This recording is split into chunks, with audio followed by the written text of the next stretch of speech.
Here at CBS, we are committed to stopping the stigma surrounding mental health so we can take the shame and the blame out of discussing mental illnesses. We feel strongly about this. This morning, we're introducing you to some young people trying to do exactly that.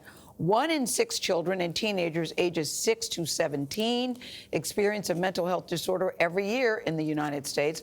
Suicide is the second leading cause of death for people between the ages of 10 to 34. Our national correspondent, Jericka Duncan, recently went to Minnesota to see how young people there are taking the lead to improve their own mental health.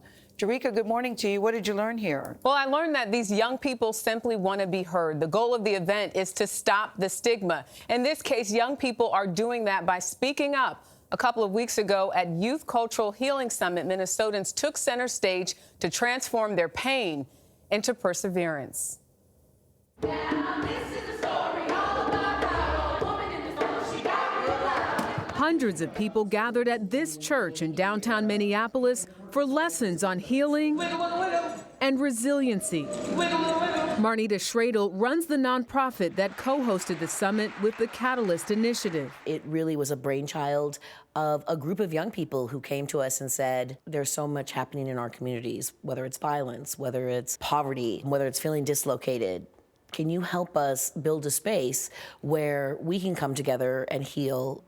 Healing starts with what?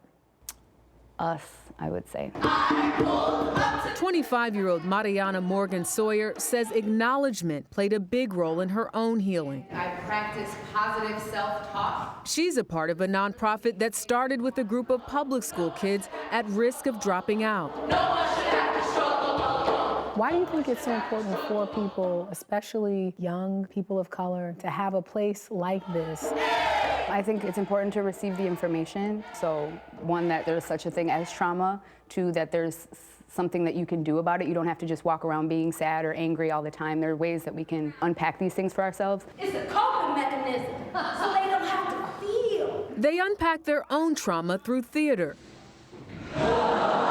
and by sharing concrete tools. This is a thing that you can do or use when you're feeling stressed, so that has definitely helped me in my journey. But also that there's hope. We don't have to be stuck in these emotions. We can deal with them, and it's much more fulfilling when it happens in community. 8-year-olds know when they're suffering from depression, but the adults aren't always ready to have that conversation. For bonus points, ask somebody to skip with you and hold hands. Marnita Schradel wants kids to be the architects of their own future, not the victims of someone else's. My body was evidence of a felony in 17 states until I was 6 years old. You introduced yourself today and said, when I was born, my body was evidence of a crime. In 1962 and until 1967 with Loving v. Virginia, there were anti-miscegenation laws, so whites could not marry blacks, and I am clearly a woman of color. And so when I was born, I'm listed as white on my birth certificate. And then when I was 7 months old, my melanin came in. And so my biological grandmother gave my biological mother the choice of either giving me up for adoption or banishing her from the family. She made the choice to put me into the foster care system. Schradel never had a safe space, so she was compelled to create one for others. We have to stand in solidarity with these young people and understand that their lives are complicated. They're having drills at school about shooters. Line up right now! So to see young people in this room today have so much potential, and all they're asking for is support, authentic connection. These Native American actors performed a play based on their experiences. It was so personal, they asked us to only film the beginning.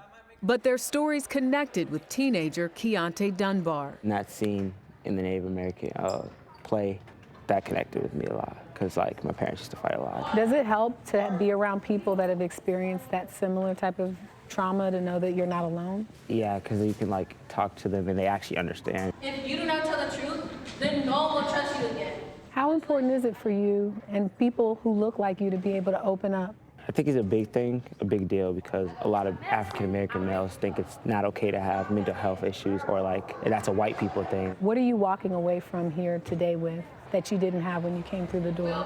Probably more confidence to like open up and talk to people. Well-being, fostering healing.